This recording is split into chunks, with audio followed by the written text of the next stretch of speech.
नमस्कार, आप देख रहे हैं जगत क्रांति टीवी और मैं हूं आपके साथ ज्योतिका। आइए रुक करते हैं खबर की ओर। दिल्ली के चुनावी मैदान में सियासी जंग से माहौल गरमाया।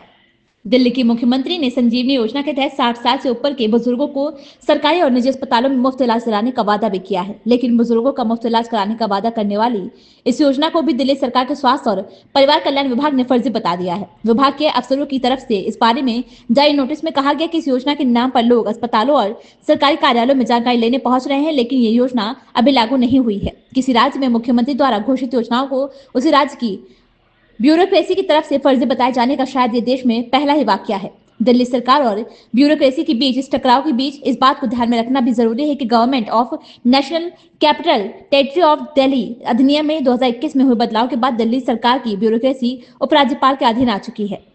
इससे चुनी हुई सरकार और ब्यूरोक्रेसी के बीच खींचतान और सड़कों तक आ गई है।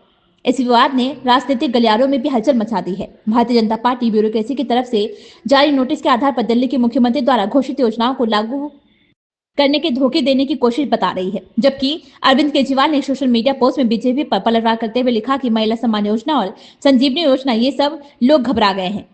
उन्हें आतिशी जी को गिरफ्तार करने और सीनियर आप नेताओं के यहाँ छापेमारी करने की योजना बनाई है। उधर दिल्ली की मुख्यमंत्री आतिशी ने इस संदर्भ में इन अधिकारियों पर पलटवार करते हुए कहा कि ये अधिकारी भाजपा के दबाव में हैं और इनके विरुद्ध विभागीय कार्रवाई के साथ साथ पुलिस कार्रवाई भी की जाएगी। आइए सुनते हैं आतिशी का चर्चित बयान।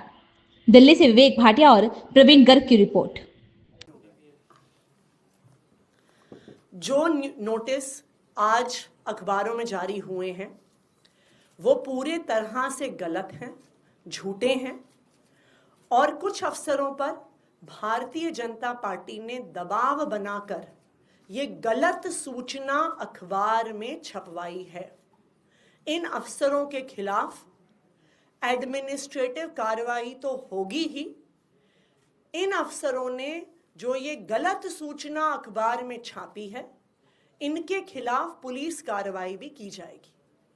आज अखबार में ये सूचना निकाली गई कि महिला सम्मान ऐसी कोई योजना नहीं है, जबकि दिल्ली सरकार का कैबिनेट डिसीजन है, दिल्ली सरकार का ये नोटिफिकेशन है। इस कैबिनेट डिसीजन का ये नोटिफिकेशन पब्लिक डोमेन में है कि ये स्कीम है 1000 रुपए की, ये नोटिफाई हो चुकी है।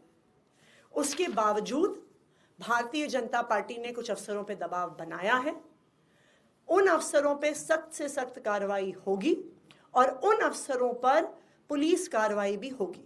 दूसरी बात, दिल्ली सरकार ने 1000 रुपए हर महीने देने की स्कीम पास की, लेकिन उसके बाद अरविंद केजरीवाल जी ने आम आदमी पार्टी की तरफ से एक गारंटी दी कि चुनाव जीतने के बाद सिर्फ 1000 रुपए नहीं 2100 रुपए दिए जाएंगे। उसके बाद अरविंद केजरीवाल जी ने यह घोषणा करी कि चुनाव जीतने के बाद जब फिर से सरकार बनेगी तब एक संजीवनी योजना लाई जाएगी, बुजुर्गों को चाहे सरकारी हो चाहे प्राइवेट हो फ्री इलाज देने की। तो ये स्वाभाविक बात है, यह आम आदमी पार्टी की घोषणा है, यह अरविंद केजरीवाल जी की गारंटी है कि सरकार बनने के बाद संजीवनी लाई जाएगी, सरकार बनने के बाद 1000 रुपए को 2100 किया जाएगा। लेकिन इस प्रकार की झूठी खबरें जो भारतीय जनता पार्टी निकलवा रही है सिर्फ और सिर्फ उनकी बौखलाहट दिखा रहा है। इस खबर में बस इतना ही। बने रहिए जगत क्रांति टीवी के साथ।